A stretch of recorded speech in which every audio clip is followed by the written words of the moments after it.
Hi. Just trying to think of stories to tell, and I thought about one that's one of my favorites, but it's really short and it's not much.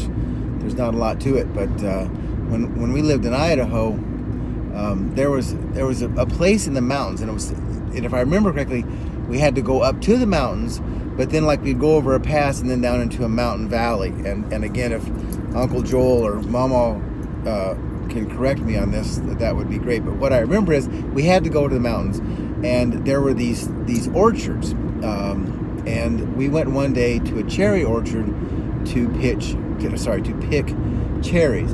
And so they were these huge, like this big around black cherries, and they were so good. They were tart and sweet, and I mean they really they were as big almost as those little tangerines that they sell, cuties or whatever. I mean, they weren't that big, but they were pretty big.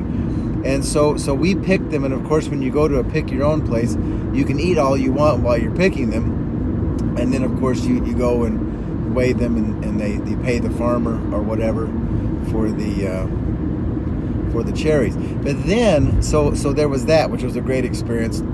I love cherries, always love cherries. Excuse me. But Mama then took the cherries and washed them and put them in freezer bags and froze them in the freezer that we had in Idaho, down in the garage actually. I was just thinking about how that was laid out. But anyway, and so then in the winter, or after, then when that was all said and done, we had the chance to eat those frozen cherries, which was quite tasty as well. You could let them thaw out, or you could just eat them frozen. It'd make your teeth cold, maybe give you an ice cream headache, as they say, but they were still quite good. So anyway, that was just a memory I had about that.